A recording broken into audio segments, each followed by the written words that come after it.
Okay, we will be recording today's session. So for those of us who are on the call, welcome to the Wayne County Health Catalyst for COVID Care. This is the health literacy training session. And we'll do introductions in just a minute. Right now, if you could either scan the QR code on your screen, or Maya has put the link to the pre-session in the chat box. So we'll go ahead and stay here and just give you guys all a few minutes.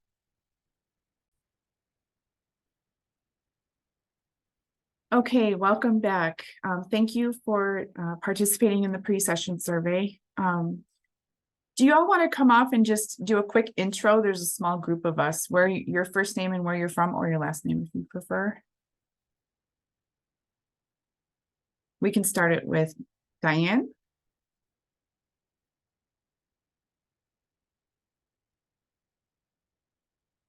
Or maybe not. Does anyone else want to come off? I can start. My name is Miranda Pollock, and I'm an epidemiologist with the Wayne County Health Department. Okay, great. My name is Maria, and I'm one of the nurse managers at the Wayne County Health Department. Awesome. Okay.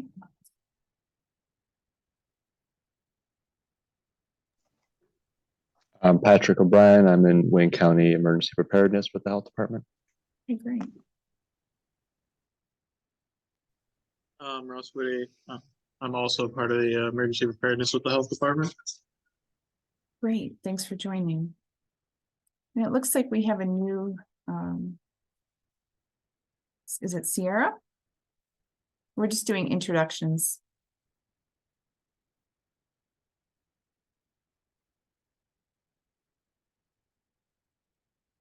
Okay, looks like one more person. So I'm Dr. Carolyn Custer. I am responsible for the content of this training, of course, with my excellent co-host, Ms. Maya Campbell, who I will allow to introduce herself. Yes, thank you so much. My name is Maya Campbell. I'm a very proud community health worker, and I am representing MISHWA, Michigan Community Health Worker Alliance. So welcome, everyone. And Diane, welcome. We see that you're a nurse at the Wayne County Health Department.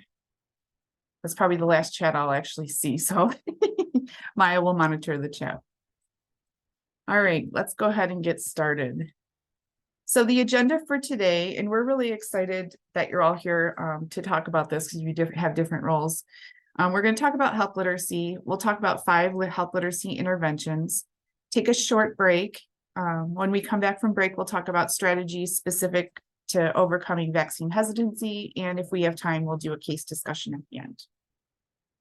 Learning objectives. By the end of this presentation, we're hopeful that you can describe health literacy as a determinant of health and really identify some strategies to address health literacy, increase and improve health literacy, which today we'll cover specifically class standards, so culturally and linguistically appropriate services, and reflect on some strategies for culturally competent care.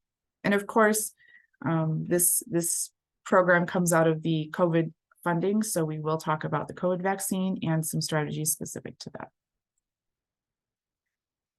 All right, so we're going to start today with a discussion of health equity. Typically, we have everyone raise their hand, but who has seen this? Who has seen this figure, this difference between equality and equity? Is anyone familiar with this? I've seen it. Yeah. Okay. So, we can't talk about health literacy without talking about health equity. Thank you. That's great. And here's just, the difference between equality and equity, visual. Equality is, everyone's getting the same thing. Equity is everyone gets what they need to achieve success, right? But we're going to take it, I apologize, that's my office. We're going to take it one step further and talk a little bit about justice. So this is where we're at, right? We're looking to reduce systemic inequities. We're looking to make health care more equitable and ultimately remove these inequities, right? We don't just want to keep making accommodations. We want to remove these things. So that's our system change stuff that we work on.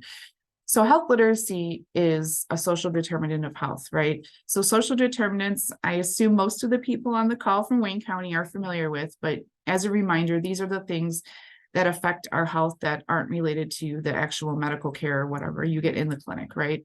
So all the things that influence health related to where you live, where you work, where you play, and access to healthcare, access to education, all of that impacts health literacy and the ability, to understand health information. So we do need to always remember that this is the context that we're talking. So I'll turn it over to Maya. Okay, thank you so much. Okay, so the CDC defines health disparities as preventable differences in the burden of disease, injury, violence, or opportunity to achieve optimal health that are experienced by socially disadvantaged populations.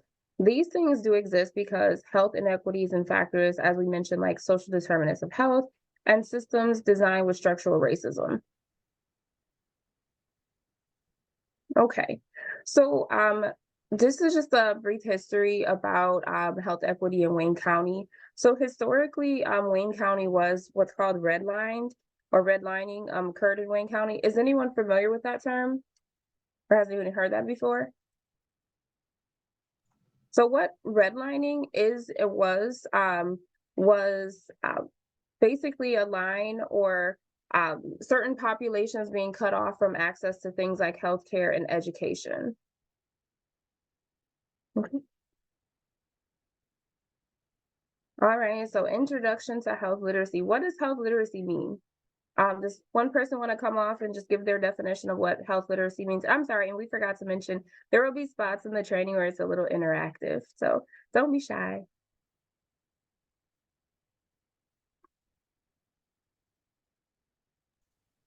So like someone's ability to interact and understand their healthcare. Absolutely, absolutely. So thank you so much. Do we have I'm trying, I'm sorry. Oh, it's okay. So Dr. Custer, do you want to talk briefly about Healthy People 2030? Sure. So like you just said, I think that was Patrick, health literacy is the ability to find information, understand and use it, right?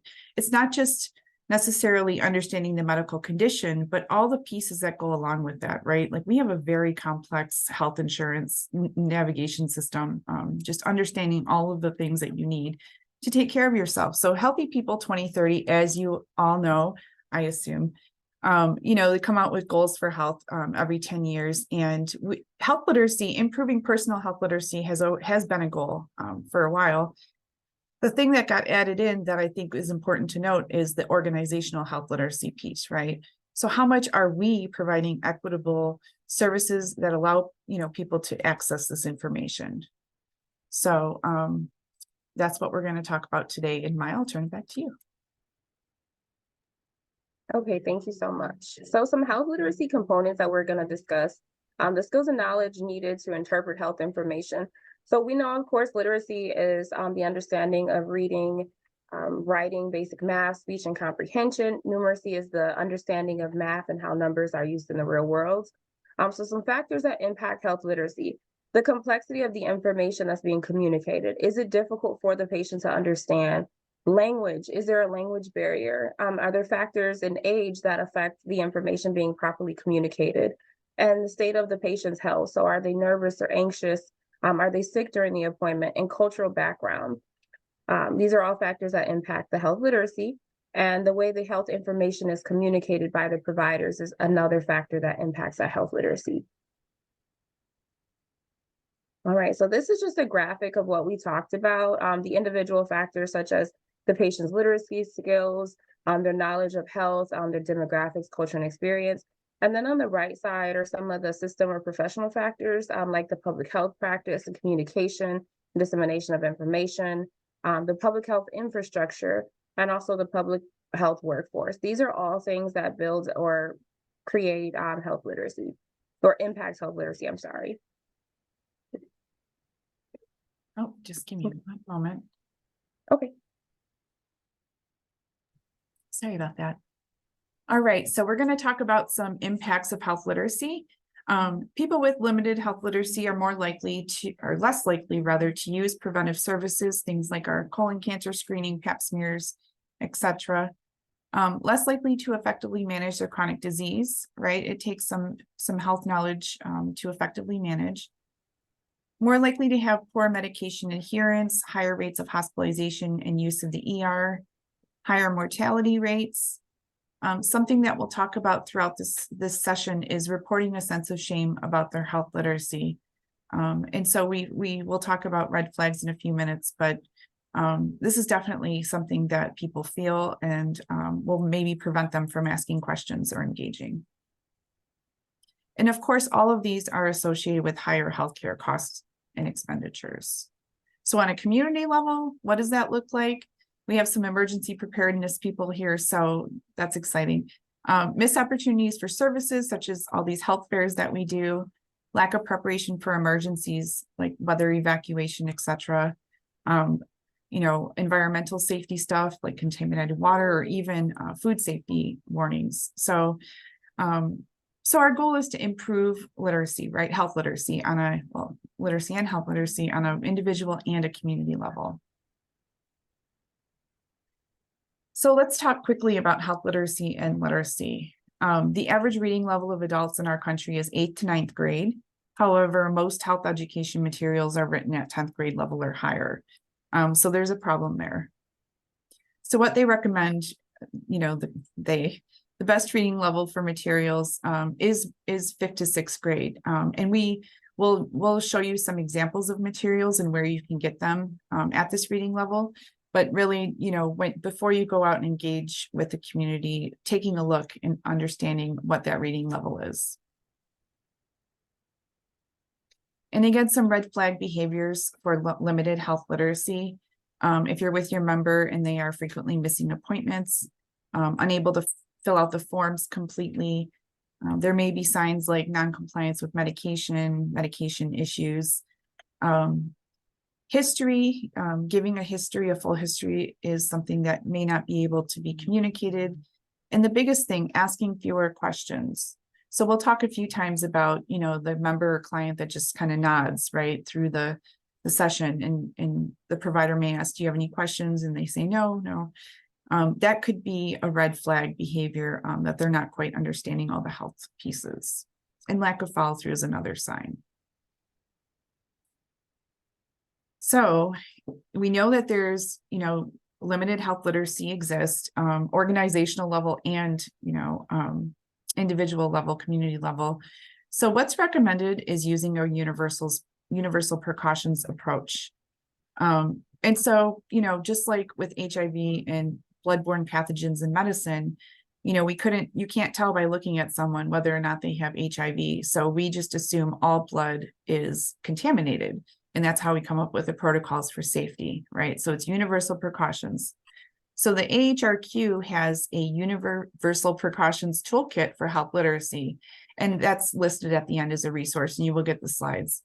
But in the same way, you cannot assume what a person's level of health literacy is by looking at them, their education, their job, etc. And so using a universal approach assumes everyone has limited health literacy, and it forces us to think about how we communicate and really, focus on techniques to communicate in ways that anyone can understand. And really the goals of this is, like I just said, simplifying communication, confirming comprehension, making that healthcare system easier to navigate, and really support our patients' efforts, our members' efforts to improve their health. A couple of you are clinical. I just wanted to put it out there that I use the word member, client, Maya uses the word patient. We're all referring to the same. Just depends on where you see them. So this is why we use universal precautions. And then I'm not going to get too deeply into this slide, but this concludes our overview of health literacy. This is what a health literate organization looks like. And it's something that has to be prioritized all the way from the top down to the end user, the patients we serve. So really, how much does health literacy play a role in your organization? Is it considered? Are populations included for feedback? Are materials easy, communication, etc. So this is our end goal, to really promote health literate organizations so that we can empower our patients and members. So before we go on to, I'm going to turn it over to Maya. Oh, you're muted. I'm sorry. So would anyone like to share a time where they experienced low health literacy with a loved one or family member? It could be any time. I'm really curious to hear some of your feedback today because we have a pretty diverse group. I can share. My dad has epilepsy. Oh, can you guys hear me? Yes. Okay, sorry. It's just like the thing wasn't highlighting me. So my dad has epilepsy and he has a hard time remembering things. But whenever he sees his doctor, for some reason, they always give him like verbal notes on like things he should be doing and like follow up instead of like writing it down so we can look at it later. So one of us always has to go to the doctor with him because otherwise he will not remember what they're telling him, even though we've told them over and over that they need to write it down. Mhm. Wow, that's interesting. So you've asked for an accommodation and it's just not their process. Yeah, he sees the same like office, but like almost always a different doctor. He has a pretty like weird case of it, so he sees students a lot. Mm-hmm. So they tends to not be the same person. So like even though that I'm sure they've written it down somewhere, nobody has ever like it's happened a couple times, but not consistently. He sees them every like 3 months or something. Mm-hmm. Oh, I see. Okay, well, thank you so much for sharing that, Miranda. And just shameless plug for community health workers. I'm not sure if his doctor's office has a community health worker, but that may be a good resource as well, maybe to communicate to them that you would like those written notes for him. So thank you so much for sharing that. Okay, does anyone else have an example? All right, we can move on. Okay. So some health literacy interventions. So these are some evidence-based interventions that can be used to increase your patient or your client health literacy levels, and they do help create a more health literate environment. Okay, so the very first one that we want to discuss is clear communication. So greeting the patients warmly when they arrive to the office, using the patient's words when communicating back to them. Showing graphics is another very helpful tool. Making eye contact, slowing down, demonstrating how something is done. I know as a CHW, I saw that a lot with testing for things like blood pressure and diabetes. Listening carefully, limit and repeat content, invite the patient to participate, use plain non-medical language. So that's, again, that goes back to, I always think about that one with using the patient's words. So making sure that it's clearly communicated, be specific and concrete, and also encourage the patient or, sorry, the client to ask questions. Okay. So 7 things to consider when communicating about health. Trust. Will the person trust the information that's being communicated? And who is the best source to put that information out? Again, I'm going to shamelessly plug CHWs throughout the training because I am a CHW. At times, community health workers, they have more time to be in the patient's rooms. They can connect better with the patients. So maybe the use of a community health worker to build that trust. So the second point is information. What information is necessary? Is it too much? As we know, information overload is a big thing. I go through that. If there's too much being communicated, my brain kind of goes into autopilot. So motivation, number 3, how relevant is the information to the person that you're trying to reach? So connecting their goals to the information. I think we'll talk about that a little bit more in another slide. I always take this slide over, Dr. Custer. I'm sorry. Do you want me to keep No, it? you go ahead. Okay, so number 4, the environment. What are the conditions that surround and affect the audience? And number 5, capacity. What is the person's ability to act on the information? Are there barriers? That is a big thing. And we'll discuss it a little bit more as we go through the presentation. Are there barriers that are preventing the person from understanding, processing that information? The perception. What will the audience think about the information and what will inspire them to act on it? And the last thing to consider is the response. How will people respond? What can we do to stay engaged with the patient and encourage them to take action? Thank you. All right, using plain language. We have a lot of medical terminology and jargon that we love to use. It confuses everyone. So just remember plain language. When is a good time to ask a question about the slide we just saw? Go ahead.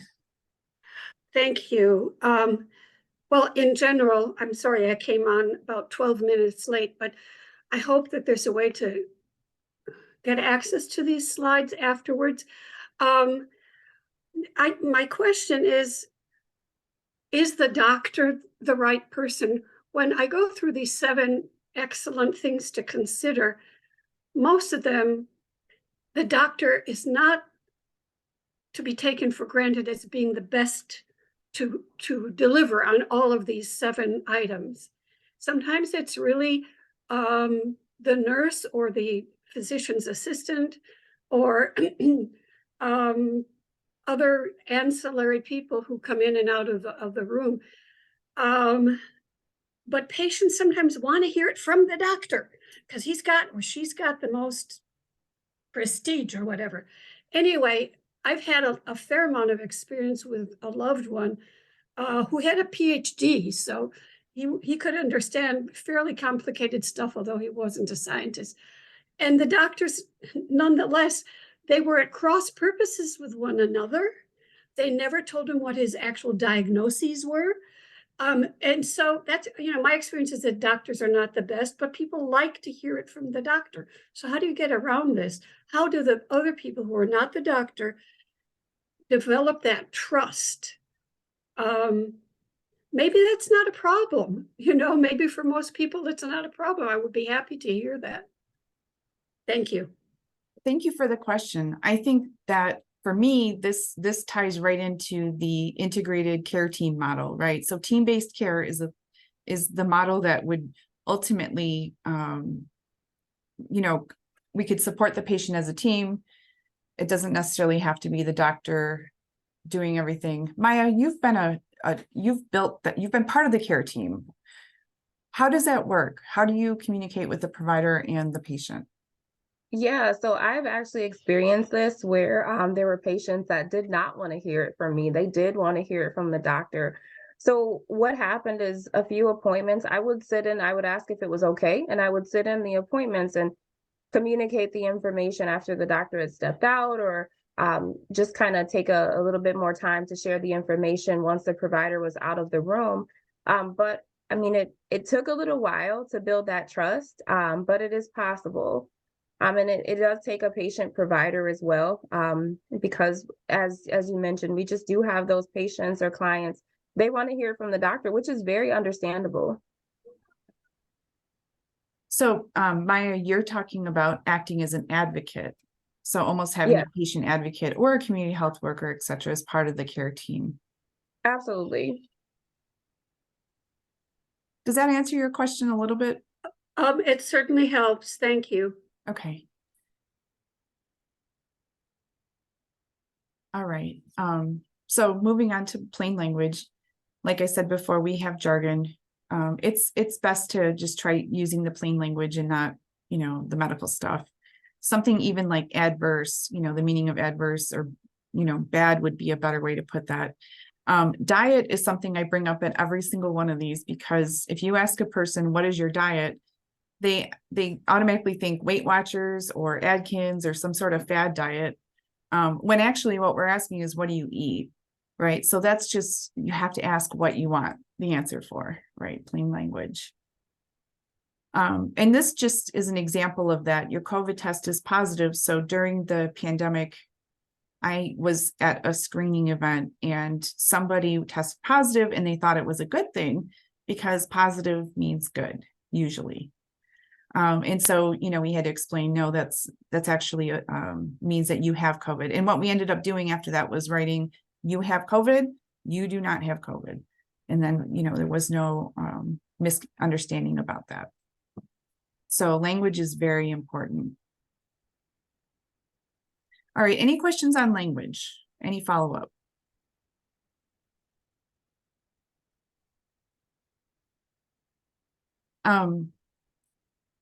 Miss Gerstein, is that your name? Yeah, Leonore is okay.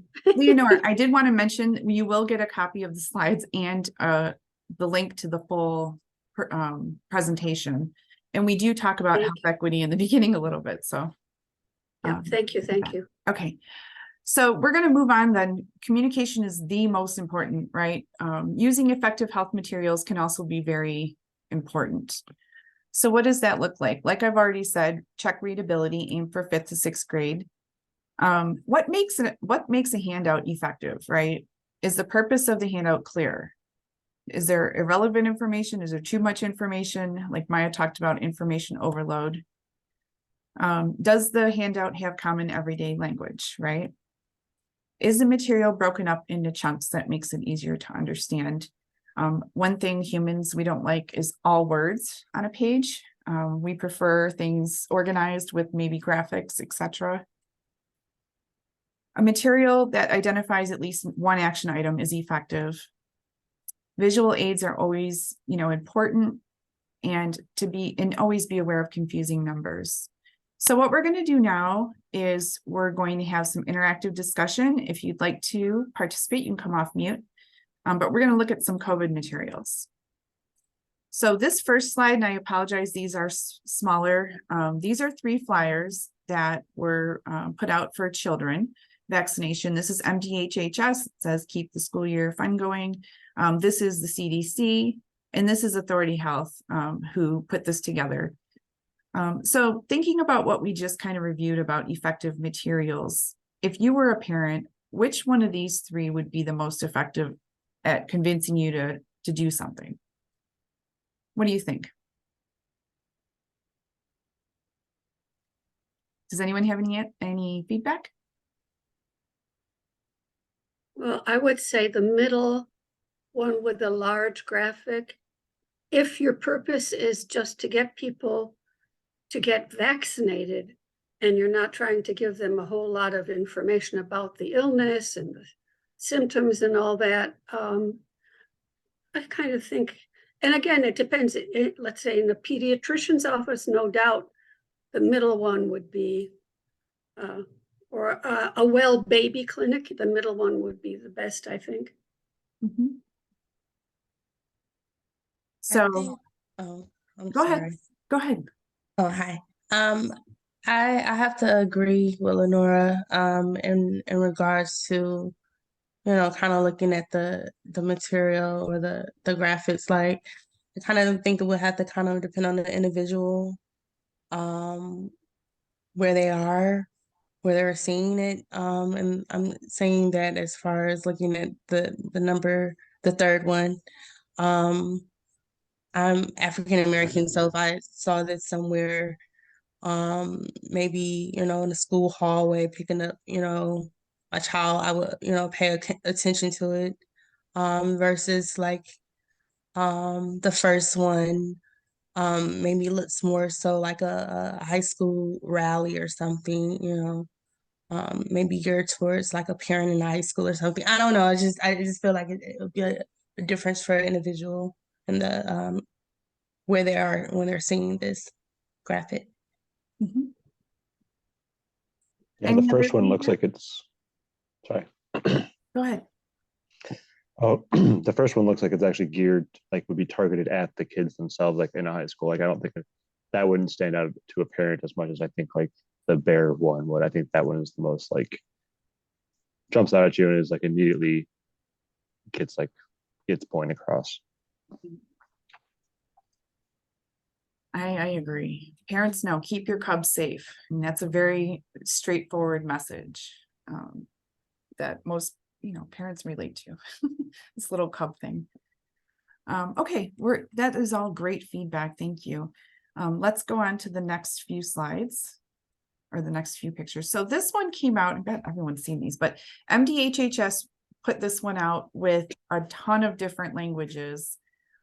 Scientists have taken hundreds of steps, right? So it talks about decades of research, months of clinical development, volunteer clinical trials, scientists and doctors. So what do you think about this? Would this be in this picture here? Is this effective? I don't know if anyone works directly with community, but if you do, would this change anyone's mind?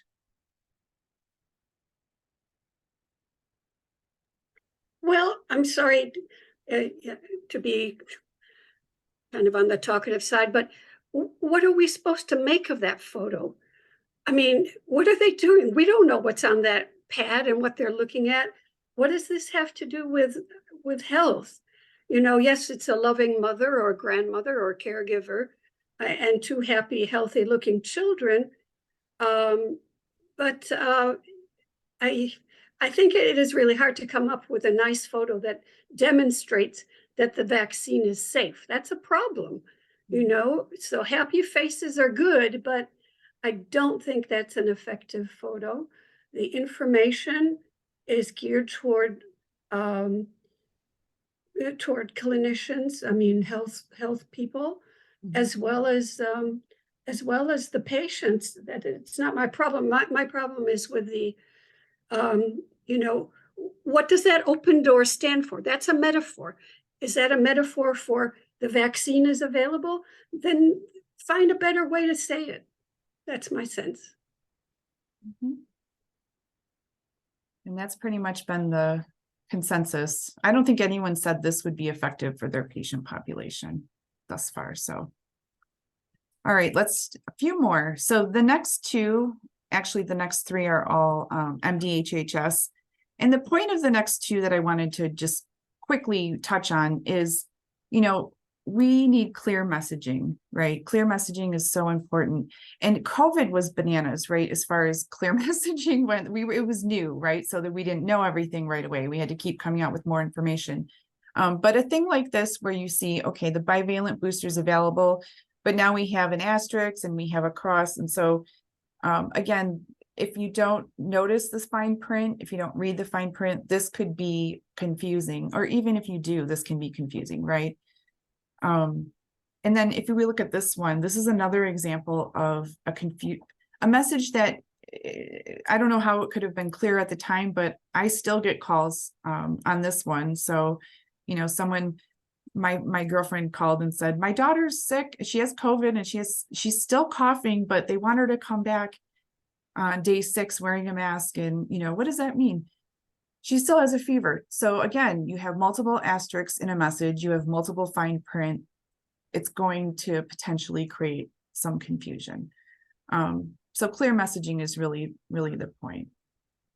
I don't know if anyone has any feedback, you can jump right in at any. Have you seen the CDC websites though, where they explain like why you should get a vaccine and like the isolation procedures? Because they're also bananas. Like the charts are insane. I haven't seen anything good. Let's put it that way. Yeah. So I've made several like infographics based on a couple different things, and it's really, really hard to take what they're telling you and put it in like a cohesive document that applies to every person. Absolutely. Because they have a bunch of different, if you do this, then you can't do that. And if you're vaccinated, you can do this. But if you're not up to date, you can't do that. So it is very difficult given the different statuses of everybody, but I still don't think these are good either. Yep. And this last one, thank you for that comment. I think that's right on. And this last one, even, you know, you have make a COVID-19 plan. You have these big points, make a plan for vaccination, keep a supply of tests. What do you think about all this small font that comes after it? Does anyone think anything? 90% of people aren't going to bother reading that part. Absolutely. And am I lagging? Can you guys hear me okay? Yeah, I can hear you okay. You're not lagging. Okay, thank you. And what we've heard from prior groups is, you know, they could just leave the big part with the, you know, icon or whatever picture and just take all the small print out, and that would be effective, more effective that way. Anyway, so that's just another example.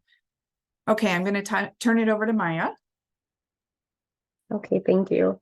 So the next couple of slides are some flyers. This first one is from MDHHS. Again, it's regarding COVID-19 vaccines. So I'm going to share my initial thoughts or feelings that this flyer invoked.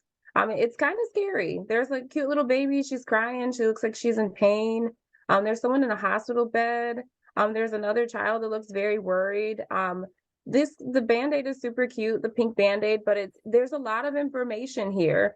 So how do you guys feel? And if we can take into consideration our population served, how would you feel if you were a parent sitting in, say, the health department or a clinic and this was showing? My immediate thought was that, like, looking at the way they set it up, where it says why vaccinate your child against COVID-19, and then I like went right down to these navy boxes, and it looks like it's saying that the vaccine will get them very sick and will have both short and long-term health problems. Oh, wow. Yeah, that's an interesting perspective. I can see how that, yeah, you're right. Thank you. Right. Does anyone So else? just another sorry, go ahead. example of fine print. If you don't read the fine print, right? I mean, it's small. Okay, back to Maya. Okay. Does anyone else have any thoughts or feelings they want to share about this flyer? Well, we talked, you had a slide a few slides ago about using non-technical language. And then if you look at the upper right with a mom holding a crying baby, look at limitations in physical activity, distress about symptoms. I think there's a way to state that, all these ideas with a different vocabulary that might be a little more relatable, shall we say? Sure. Yes, you're right. Thank you. I love these trainings because we always get different feedback. So I'm always excited when we have a diverse group because I'm so eager to hear everyone's perspective on this. So thank you so much. All right. So this next flyer, it's very similar to the last one. It talks about COVID-19 vaccinations for children and teens. This one doesn't have any pictures and no scary photos of anyone in a hospital bed, but there's a lot of information here, right? So again, if we take into consideration what we've already talked about, the average literacy level of adults in the country, and this is a lot. So how do we feel about this flyer? Too many words. Yes, it's very wordy. There's a lot of good information here, but again, a lot of information here. So it could be information overload. And just to let everyone know, the last two flyers communicate the same information. So the second one is from the CDC, and the first one again is from MDHHS. Okay. So when it comes to using health materials, we want to make sure that we're not assuming that the patient can read.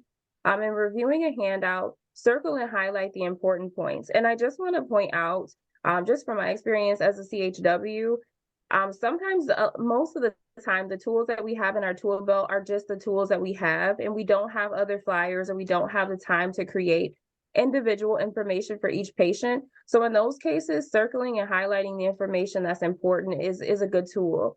And personalize the material by adding the patient's name or medication and using the method teach back. So we'll learn about teach back here in a moment. I'm sure everyone's already doing teach back, and emphasize the importance of keeping the material so that the patient can refer to the information later.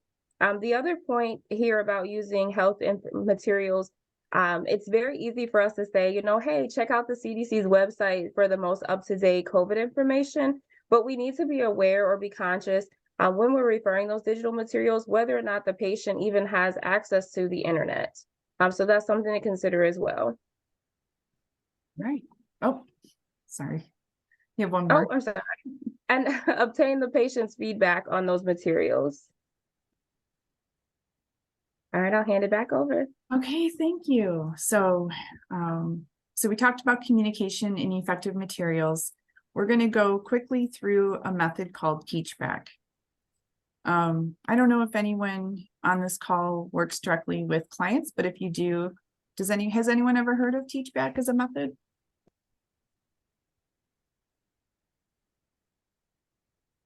Okay, well, do not distress. We will tell you all about it. So basically, why are we doing this, right? Why do we need to improve health literacy? Studies have shown that 40 to 80% of the medical information patients forget, and nearly half of what they remember is incorrect. So teach back is a method that we use during a clinical encounter. It doesn't have to be clinical, but during the encounter with the member, and it helps to increase comprehension and retention. So it's a way to ask a patient, to explain what they're going to do in their own words. It is not a quiz or we're not pimping patients. We just want them to make sure, that we've explained things clearly. So the onus is on us as the provider, and not on them. And why is it important? Again, it's been shown to increase patient understanding, adherence, decrease callbacks and canceled appointments, and improve patient satisfaction and outcomes. So some of the things to use TeachBack, and we're going to go through what it looks like, an example. All of these things kind of fall together in the same way, but using a caring tone of voice and attitude, having empathy, right? Using plain language, displaying comfortable body language, making appropriate eye contact. So we do talk about that in a few minutes. So again, you're summarizing information for a patient, you ask them to explain back using their own words, and avoid asking questions that can be answered with yes or no. So here's just a very basic graphic of what TeachBack is. So, your typical encounter with a provider, you're at the office and you may either have a new diagnosis or you're getting information on how to maintain your health, etc. And so the provider, as they're talking to you, this is how you do it. So you chunk and teach information. If a patient has asthma and diabetes and hypertension, you're not going to try to go through all three at once, right? You chunk it up by subject. And then you ask the patient, hey, what did I just say? How are you going to do this? If they're able to explain it, then you've reached your goal. If they're not able to, then you have to reword it a little bit, maybe try a different method of presenting the information, and then ask again. So we're going to do an example of TeachBack. Does anyone have any questions before we get started? Okay. All right, so the next 3 slides, we're going to ask that you imagine that this is a patient handout, that Maya and I are in the clinic and we're reviewing this handout together. Okay. All right, Mrs. Campbell, as you know, your COPD and diabetes put you at higher risk for developing severe COVID-19. I'm going to prescribe you the antiviral medication called Paxlovid. So this is what a dose of Paxlovid looks like. There are 2 pink pills and 1 white pill in each packet. You need to take the whole packet twice a day for 5 days. Here's some additional information about taking Paxlovid. I've highlighted the most important things, such as making sure that you swallow the tablets whole. If you miss a dose, there's instructions on when to take it. Here are some medications that you have to avoid if you're taking Paxlovid. Are you currently taking any of these? Yes, I do take St. John's wort daily. Okay, thank you for letting me know that. We'll ask that you don't take your St. John's wort at the same time as your Paxlovid. And here's some side effects to look out for. The most important thing is liver damage. These are the signs I've circled. Oh, these are the signs to look out for that. And I've circled the most common side effects. They should only last a few days if you do have these. All right, so I'd like to make sure I explained everything clear to you. Can you please tell me how you're going to take your Paxlovid and what you'll look out for? Yeah, so I take each pill packet has 3 pills. And I'll take 1 packet 2 times a day for 5 days and avoid taking my St. John's wort while I'm on the medication. And I can't quite remember the side effects. The big thing to look out for is liver damage. Okay, that's right. So I'll give you a call if I notice any changes with my skin, or if my eyes start to turn yellow, or if my skin gets really dry, or if my urine gets dark. All right.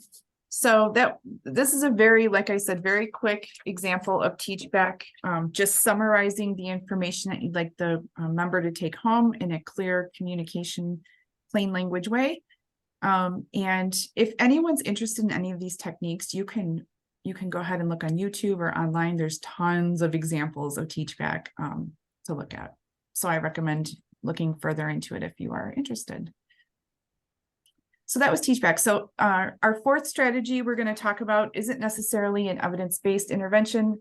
Part 2 is, but I just wanted to quickly talk about a project we did called Small Steps to Health. And so Authority Health, when I was with Authority Health, they have a graduate medical education program, and the residents did a project at one of the laundromats at 7 Mile in Van Dyke. And it was really cool. We went every Saturday. They taught about health. We used props. They did a QI, continuous QI. They did PDSA.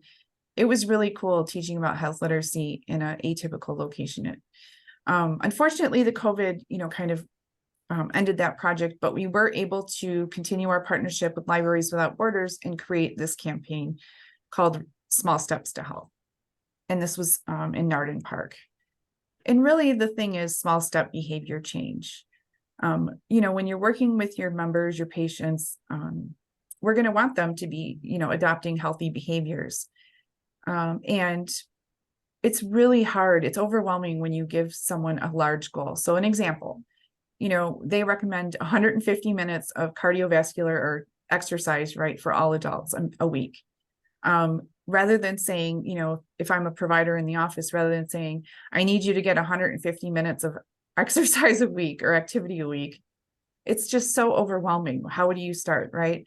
So maybe saying something like, let's increase your activity. What can you do in your own house? And maybe I've heard this from grandmas, they like to dance in their kitchen with YouTube videos of their grandkids, so maybe it's that. Maybe while you're, Maya, why don't you share what you like to do when you're watching your show?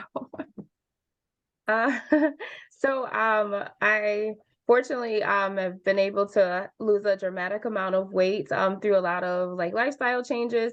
One, I love Law and Order. So in order to watch Law and Order, I would stand and I'd walk, or I'd walk in place or move the entire 1 hour episode of Law and Order. So I know that sounds really strange, but that was my way of getting 1 hour of consistent or 1 hour of cardio in per day. So I'd gauge it by my show. So. And that's awesome. Thank you. Another thing, increase your water intake. Just so nebulous. Perhaps saying something like, well, can you drink a glass of water before you drink your coffee in the morning, right? Something like that. So the point of this strategy is setting small goals, and we'll talk about motivational interviewing in a minute, but really talking to the people you're working with, your clients, and setting small goals that they feel they can attain. And you'll have much more success. And there's a whole thing called Tiny Habits. I can't remember the gentleman who did it, but if you want to look up Tiny Habits, that's another really cool thing. All right, back to Maya. Thank you. So strategy number 5, consider language and culture. So as I'm sure we all know, we're so very fortunate to, if you live or work or play in Wayne County, we're so very fortunate to have Wayne County be a mixing pot of different languages and cultures. So with that being said, when we're working with our patients or our clients, our population, it's important to understand the customs and the cultural things that come along with that specific population. So we'll talk about CLAS, or CLAS. Okay, so CLAS stands for Culturally and Linguistically Appropriate Services. It's a little bit of a tongue twister for me today, so I'm sorry. So this is the framework to deliver healthcare services in a respectful and responsive way. It takes into consideration the cultural beliefs and preferences of communication that the patient may have. And it does help promote a more health equitable workplace or office, and it reduces disparities. Okay. So the CLAS themes, the principal standard, governance and leadership in the workforce, communication and language, engagement and continuous improvement, and accountability. Okay, so some strategies to implementing CLAS. So the language related strategies, access language preferences and language assistance needs, the use of acceptable language assistance services, and do not use things that are unacceptable. We'll dig deeper into that in the next slide. And plan for interpreter services in advance, and provide written materials in the patient's language. Now, as a CHW, one thing that I would do before or at the beginning of the week, I would just go through the provider schedule and see if there were any notes about the patient's language and try and plan ahead. So print out information that was in their preferred or their language listed in their chart. Okay, so culturally related strategies. Respectfully ask the patient about their health beliefs and customs. Avoid stereotyping based on religious and cultural backgrounds, and acknowledge and address any implicit bias. Okay, so some language translation services do's and don'ts. So we want to use bilingual clinicians or staff members whose proficiency has been confirmed. We also want to use staff who've been trained as interpreters, on-site trained medical interpreters, or telephone or video medical interpreter services. So we do not want to use clinicians or staff whose proficiency has not, clinicians or staff who are not trained or certified as medical interpreters. And we also, I know this is a big one. Well, from my experience, this is a big one. We don't want to use the patient's family members or friends. I did see this a lot, but it does pose a problem for that person's privacy. And respect the choice and have quality interpreters present. And minors should never be used as interpreters. That is another very common thing that I saw as my time working in a clinic. Okay. Okay, so this is the Care Guides website. The link's at the bottom. I don't know if you've ever been there, but they worked really hard to assemble materials written at the 5th to 6th grade level. They've either written them themselves or they have links to them. They also have language, they have them translated in all these languages. So this is just a resource if you are looking for communication materials. And then this was MDHHS put out a series of COVID-19 vaccine flyers that are written in different languages. And those are available as well. Okay, so we're going to move on to cultural competence. And we know, right? We know religion, culture, beliefs, ethnic customs can influence how we understand health, how we take care of ourselves, and make decisions. So cultural competence it really relies on the principles of trust, respect for diversity, equity, fairness, and social justice. And considering culture can help clinicians to better engage patients in making treatment plans consistent with their values. So we do talk, if you haven't heard, we do talk a lot about the person-centered treatment planning, right? Or the patient-centered medical home. You'll hear the different things. What that means is that we're taking into account the preferences and of the patient and creating, shared treatment plans that that they have bought in as well as you have. All right.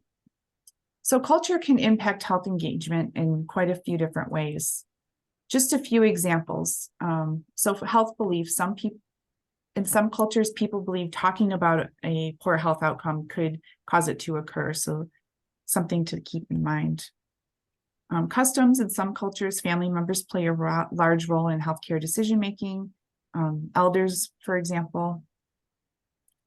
Ethnic customs, roles of women and men may determine who makes decisions. So it's very important to understand that. Religious beliefs, religious or spiritual beliefs may affect how someone uses it or if they accept certain treatments or behavior changes. Dietary customs, we love to give out our dietary advice, diet, right? But if we aren't considering the dietary customs of the person in front of us, they might not be able to cook the food that we're talking to them about. So, having that knowledge of the food, literally food culture. And then interpersonal customs, in some cultures, eye contact is appropriate. Some cultures it's not. Physical touch. So really know your population, know who you're working with. The bottom of your shoe can even be offensive in certain cultures. So just really understand your population. Not just, but just. Addressing implicit bias. So I'm going to take a step back. Whenever you talk about cultural competence, we need to, think about implicit bias. whenever we talk about this, what I was going to say is each of the next slides, the next few slides could all be a lecture in themselves. They could be a semester almost in themselves. So we're going to present a few concepts kind of quickly in the context of cultural competence, but I encourage anyone to follow up if they have more questions or need additional information. So, we've talked a lot about implicit bias in the last few years, and we all have it, right? We all have a different upbringing. We all have a different worldview. We've been influenced by, our culture and who we are around, etc. So it's important to understand that and make sure that the biases that you may be conscious of or may not be don't impact our level of empathy or manner of communication. So trauma-informed service, I threw this slide in here. Has anyone on the call read this book or heard of this book, The Body Keeps the Score? Okay, Patrick. Have anyone formally learned about toxic stress or adverse childhood experience? I've learned about adverse childhood experiences, but not the first one. Okay. So we understand how trauma and toxic stress impact the body, both physically and mentally.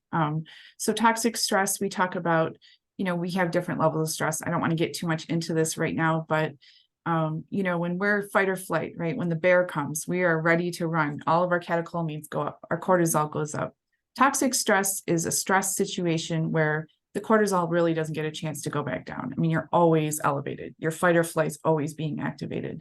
And so we now understand, and that ties into the adverse childhood experiences, things that people have experienced in the first 18 years of life. So I encourage everyone to look into that further and learn some more about this, because there's a lot of our population that have been through a lot of trauma, and different cultures as well. People are here from different countries that are in war, and there's a lot. Maslow's hierarchy of needs. Have people heard about this? Yeah, I have. Yes, me too. Okay, good. Yeah. Awesome. So, Maya's going to share on her clinical experience, but again, this is just something that we need to keep in mind and consider when we're working with patients that have been through trauma. And go ahead, Maya. Yeah, absolutely. So I know we've probably all seen this many times, but I love this hierarchy of needs because it does really ring true in the clinical setting. I always reflect back to during COVID, there are a lot of patients, a lot of clients going through some issues with their mental health. But it's difficult to talk to a patient and encourage them to go to a support group or talk to a counselor when they're facing eviction or they have no food in their home because their income or their hours at work were cut due to COVID. So it's something to take into consideration when working with our population. Thank you. The pair of ACEs, this is another figure. This is from Dr. Dietz from George Washington University. We talk about adverse childhood experiences briefly. The one thing that we have to keep in mind is we're working to mitigate and prevent ACEs, adverse childhood experiences, is looking at our environment, right? So it's important for us to really work on systemic things in the community level in order to have health at the individual level. And so this is just a slide showing all the work that we were chugging along and making system changes and improving, right, the environment. So it's something to share, to look into. All right, so we're going to take a break after this slide. I do a trauma-informed service lecture to graduate students. They're nursing students, medical students, etc. And they're doing projects. So these are the questions that I kind of ask them when we do our lecture, and you can substitute this for culture. So let's just go through these questions. So have you considered the trauma this person has experienced? And you can say, have I considered the culture, right? This person has experienced, or language preference. Are you creating a safe place for this person to share? Maya talked about trust and safe environment. Do you have any unconscious or conscious bias to consider, or can you even be unbiased? How does your background, history, etc., impact your ability to serve a person before you? Are your actions making others uncomfortable? Are the words you're using respectful and culturally appropriate? And are you actively listening, or are you just talking or listening to talk? So, health literacy, it's all part of tying all this together, but really, really understanding culture, language, trauma, and how those things they need to be considered to have effective relations. Okay, so like I said, all of what we just reviewed could be a lecture, could be a whole semester. So I encourage you to kind of look into it if any of these things piqued your interest. We will send the slides out, like I said, and the recording for review. So, any questions, any comments? Well, I have a comment or a question. Implicit bias is so hard to get a handle on. The very fact that it's implicit means that it's unconscious. And I imagine there are group exercises or therapeutic, you can set a therapeutic goal and work with a social worker or a psychologist. Not every one of them knows how to deal with bias, but perhaps some mental health people have specialized in it, or sociologists have. I mean, somebody knows how to deal with it. But I imagine that all of us, or most of us, could use some work on the implicit bias, how to recognize it. It tends to, we tend to hide it from ourselves, or we don't see this physiological signs that something is dissonant, that things are not working right in this communication. And the cause for the dissonance may be a bias. Mm-hmm. It's a very challenging, but very important thing. So where would you turn?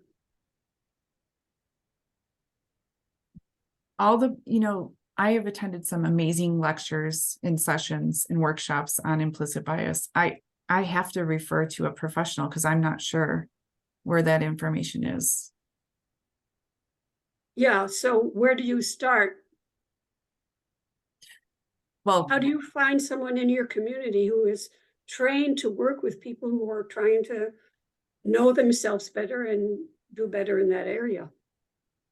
You might have some luck looking into like diversity, equity, or in inclusion, right? Yep. Those are typically who I've found are the best at presenting on implicit bias. Okay, that's a great idea.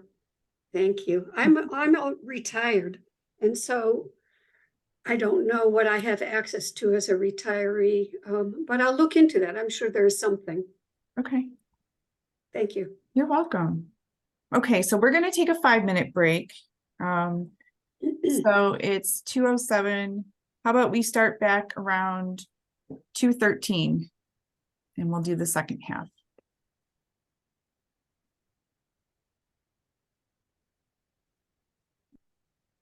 Okay, so hopefully everyone's back from break. We'll go ahead and get started. We're going to switch gears and talk about 2 strategies related to overcoming vaccine hesitancy. So a definition real quick to start us off: vaccine hesitancy, according to the World Health Organization, it's a delay, acceptance, or refusal of vaccine despite being available. And it is one of the top threats to global health, and there are a few effective strategies to address the problem. So causes of vaccine hesitancy, a lot of this is what we've already kind of been going through this session. Things like healthcare, socioeconomic inequalities, inequities, lack of effective public health messaging could be a factor. Certainly a history of unethical research, especially with our minority groups. Structural racism has caused a large mistrust in the medical community. Social disadvantage, like we talked about earlier, access to education, information, the growing spread of misdis and conspiracy information, conspiracy theories, barriers to access, not so much a problem in the United States, but elsewhere in the world. And so these are all the different causes. There's a lot of things that go into it. Again, everyone on the call knows this, I'm sure, but the primary series COVID vaccination covered the original strain. It was a monovalent vaccine and 1 to 3 doses, depending on the type, and recommended for everyone 6 months and older. The bivalent booster, bi means 2, so it covers the original and the Omicron variant BA4 and 5. As has been the case throughout the pandemic, we are learning. We look at our data as time goes, and we make recommendations based on that. So, I think the newest recommendation is everyone 65 and older get a booster now. So we just have to pay attention to the messaging and the guidelines. Go ahead, Miranda. They changed it last week. I'm sorry. So the primary series is actually not authorized for use in the United States any longer. Okay. And the bivalent booster is going to be given as like the original vaccine, and then they're recommending so everybody who has the most recent bivalent booster is considered up to date. They're recommending giving it at the same time as a flu shot. Okay. So like fallish. If you're 65 or over or immunocompromised, you can get one 2 to 4 months after your last one. So you can have more than one booster. Perfect. Thank you. I appreciate that, Miranda. We'll update our slides. They like literally updated it last Thursday, I think. So it's very recent. Okay. Well, still, we should know. I knew it was coming. I just didn't know exactly when. Okay. So again, information, right? Keeping up with the information, the changes in the guidelines. So this COVID-19 vaccination field guide has 12 strategies. We're going to talk through motivational interviewing and combating misinformation. So we'll start with MI, and that's back to Maya. Thank you. So motivational interviewing is the guided style of communication that balances good listening with good giving advice. Right. So it's designed to increase the patient's motivation and likelihood for behavioral uptake. And it is based on the principle of respect and a curious way of being with people that facilitates a natural process of change while respecting the patient's autonomy. Okay. So the spirit of motivational interviewing.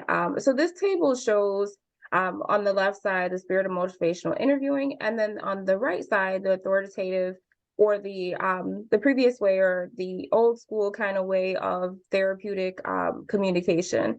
So motivational interviewing is built in collaboration. So it's a partnership between the patient and the practitioner where joint decision making is made and honoring the patient's autonomy. On the old school way is built in confrontation where the provider knows best, the patient is presumed to have a lack of insight, and the practitioner instructs the patient on what changes to make. So OARS, so that is open-ended, it's OARS, OARS. So it stands for open-ended. So this is a style of communication where you're asking open-ended questions that, of course, that cannot be answered with yes or no. So an example of this would be, tell me more about so on and so forth, rather than are, do, did, could statements. So the A is affirmations, recognizing and reinforcing success, being sincere. That's a big one. When we're not sincere, it comes across as we're not being genuine. And that being genuine and being sincere does go back to that relationship building and that trust building as well. And a statement that we can use, an example is, it takes a lot of strength to, and that's again affirming the positive things that the patient may be doing. So the R is for reflections. So mirroring what the patient or the client says. I know we discussed that before. So that is using those active listening skills and, repeating back what the patient says in their own words. That helps a lot as well. So example of this would be, it seems that, or must be, statements that begin in those. Okay. And then the S is summarize. So this is a big one. It lets the patient know that you were listening, and it pulls together all the relevant information And also this would be a time to clear up any poorly communicated information or any discrepancies. Okay, so with motivational interviewing, again, we're going to start with open-ended questions that do not assume the vaccine acceptance. So that's a soft start to a controversial topic. The second strategy, acknowledge the patient's concern without being judgmental. So being empathetic, because again, a lot of, like Dr. Custer mentioned, some of the information does come from very respected sources. So we don't want to be judgmental, avoid criticizing the information sources. Again, this could be an elder or a religious leader. So we want to be careful on criticizing those things. Instead of criticizing or going against that misinformation, one thing that we can do is provide factual information. Okay. So 4 is showing awareness of your status as a messenger, especially with communities of color or members of other underserved populations. Who we are as a messenger matters tremendously, and your awareness that contributes to your authenticity and trustworthiness. Use examples of other messengers that can resemble your patient. So link vaccine acceptance to the patient's hopes and goals. I think about a patient that I had where she was really excited to get back in the groove with hanging out with her grandkids. So I use that as an example, hey, I know that you want to get back with your grandkids, and maybe think about, the vaccine and staying healthy so that you can, enjoy those grandbabies.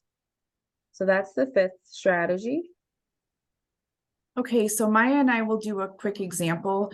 Motivational interviewing takes a lot of practice. It's not something you would just hear us talk about and then, get it. So again, I encourage everyone that's interested to either, go on YouTube. There's tons of videos with examples, or just, to learn more information. The OARS model, the OARS, is a common model, but there are some other motivational interviewing models. So what we'll do now is Maya and I will do a quick reenactment. We're going to do 2 session series. The first one is a traditional approach based on education and counseling, so the old school way, very paternalistic. And then we'll do a second time, which is the motivational interviewing approach. All right. So I'll be the provider and Maya will be the mom. All right, Ms. Campbell, it's important to immunize your child. If not, you're putting him in danger. Do you know there's still cases of measles around? This disease could be very dangerous. And what about meningitis? It could be fatal, You should update your child's vaccines as he's already late according to schedule. We could do that now if you want. Well, I don't see the urgency, and autism is way worse than measles. There are more problems than solutions with this vaccine, and moreover, it's completely unbelievable and unreasonable to give so many vaccines at the same time. Studies have demonstrated that there is no link between autism and the measles. The vaccine's safe, I assure you. You should be aware of the information you find on the internet. Giving several vaccines at the same time is safe and not associated with more pain. We should update his vaccines now. Well, I've heard something else, and not just from the internet. I do read a lot, and the vaccines are not mandatory, so I can do whatever I want. Yes, you're right. It's not mandatory, but you're putting him and other children in danger who cannot receive vaccines in danger. The risk of disease are much higher than the risk of vaccines. If I'm taking the time to talk to you about it, it's obviously very important. Yeah, well, that's easy for you to say. Everything is just quick. But what about autism? I'm worried about the risk of vaccines, but you don't seem to be worried about the overall health of my child.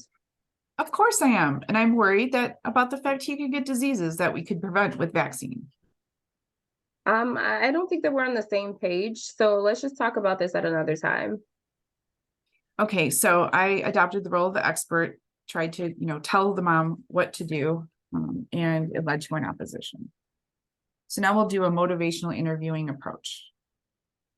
Ms. Campbell, what do you think about the advantages of vaccination? Well, I know that vaccines protect children against several diseases that we don't see anymore. My child received all of his first vaccines, but I'm really worried about the measles vaccine as it could cause autism. For some of the other vaccines, I have doubts, but I'm still hesitating. As you said, vaccines have reduced diseases in such an important way, they're now much less frequent. It's why you vaccinated your child when he was a baby. If I understand you correctly, with the exception of measles vaccine, other vaccines seem safe to you? Yes, I know it's a good thing to prevent those infections, but about measles specifically, I'm conflicted. I read a lot of books and articles, and lots of people are worried about the link between measles and autism. So you find that's important to protect your child against disease when the vaccines are safe, but you're worried about what you've heard regarding autism and the measles vaccine. I can see you've done a lot of research on the subject. If you agree, I could give you some additional information for studies on autism and measles. Sure, I want to know exactly what's happening.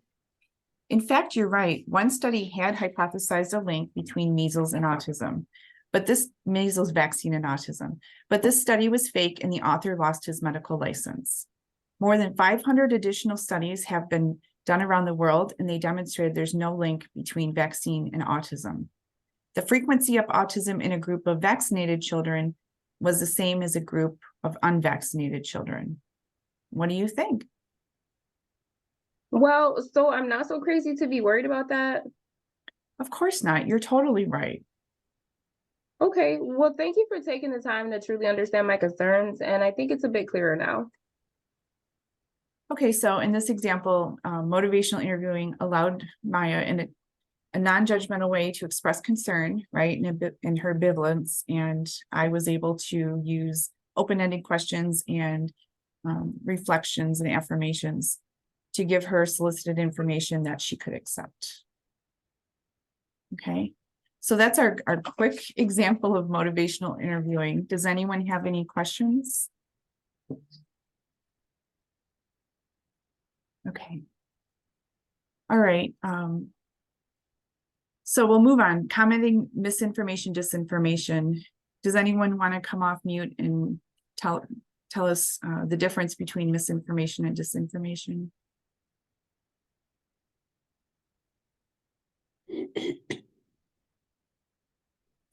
Okay, Miranda? Oh, I was gonna say that misinformation is information that's not correct but isn't always like deliberately wrong, and disinformation is like deliberately misleading information. Exactly. That's exactly right.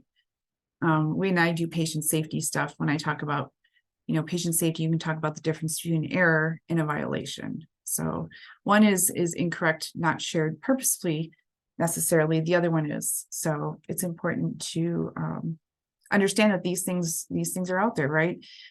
Okay, so the role of social media, I don't need to get into this slide. This is very self-explanatory.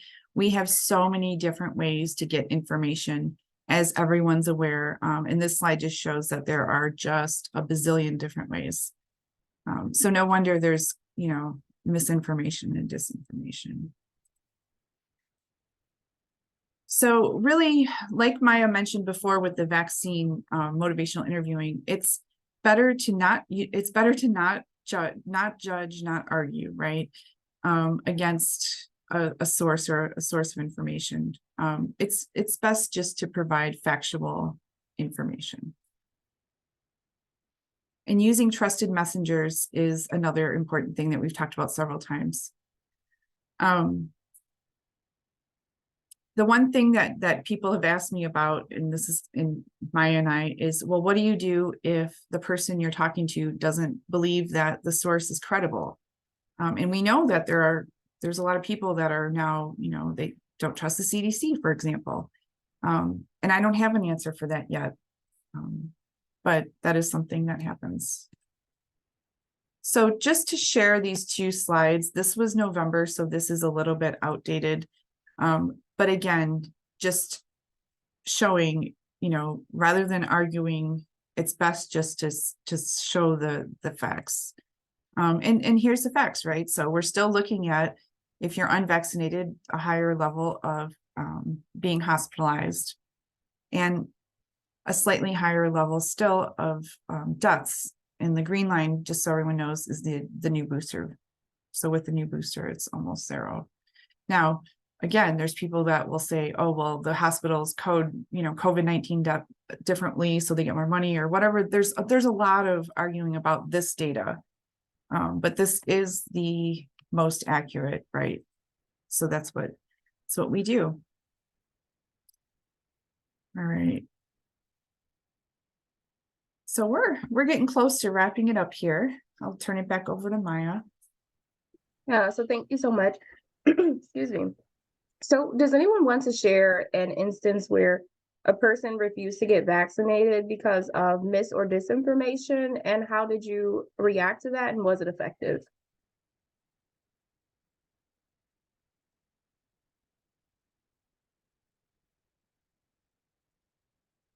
Does anyone have a experience they'd like to share? Maybe a client or a parent or a friend? Okay. Well, I can certainly share. I have a teenage daughter, and during the height of the pandemic, she's a TikTok generation kid. She watches everything, those little short clips, and she was convinced that the vaccination would cause us to have some sort of X-Men like superpowers, and we transform into something else. So of course, as a mom, it's very difficult for me to combat TikTok. But what I did, just explain to her in a very plain way is we don't see any X-Men around here. Let's just wait and see the test of time and see how the vaccine turns out. And I also shared information with her, shared her different links and different videos where there were actual doctors and providers sharing information about the vaccine. So I know comparing a teenager and TikTok is different from our patients or our population served, but I think it's similar at the same time because we do live in a generation where there's so much information on the internet that it's overload and we don't know what to believe all the time, especially with something brand new like a new vaccine. So just sharing as much information. And then I just with our patients served, just like with my teenage daughter, I had to let her come up with her own solution. So that's the same with our clients. We encourage them by giving them the correct information and allowing them to come up with their own solutions. Mhm. Thank you. Thank you for sharing. Okay. All right, so it's 2:30. We'll go ahead and review a quick case and then we'll be done. So this is a very quick case. I'm going to read through it and then we'll go over some questions. Okay, so a 77-year-old woman, Eliza, has been diagnosed with long-haul COVID after experiencing rapid heart rate, shortness of breath, and fatigue since she was hospitalized with COVID-19. She sits in her doctor's office listening to the instructions and going over the next 3 months worth of treatment. The doctor assumes she must know most of what he's talking about since she doesn't ask questions and tells her what she needs to do after a few instructions before her treatment begins. What the doctor doesn't know, because she kept this as a secret for as long as she can remember, is that Eliza doesn't know how to read because she dropped out of school when she was 8 to help with the family farm and never went back to learn. She has little medical background and barely knows anything about heart disease. He gives her pamphlets and written instructions that tell her everything she needs to know, but doesn't tell her what they say. He says to let him know if she has any questions, and she responds with, "Okay, I will." Unfortunately, she can't read the material and is too embarrassed to admit she cannot read the information, which will lead to problems in continuing her health plan properly. All right, so that's the case of Ms. Eliza. And let's just talk about this. If anyone wants to, kind of jump out, did you recognize any red flag behaviors? And, how could the provider organization been more health literate? Does anyone want to share what they think?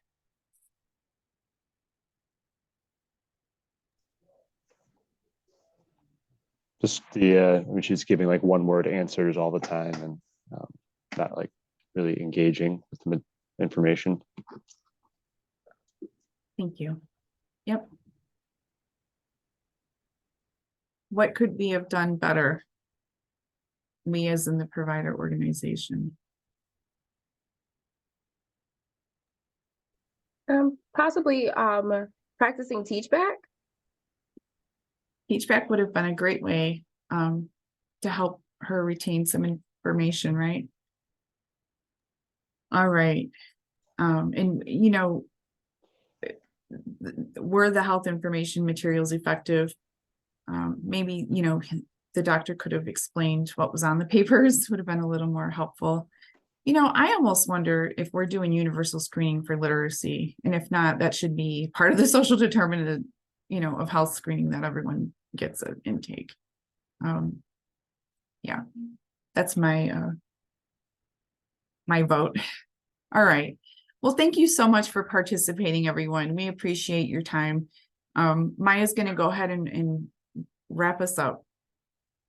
Yeah, so in summary, some of our some of our key takeaways.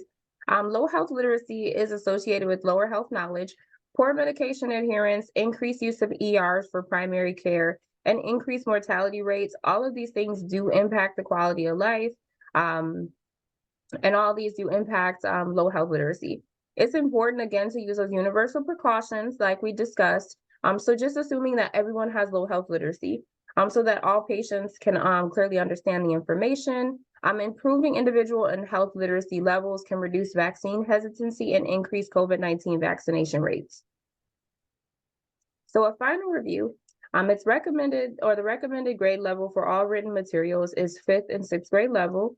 Health literacy strategies can be used to increase the patient's understanding about their health conditions, empower them to take an active role in their health care. So again, just a reminder, those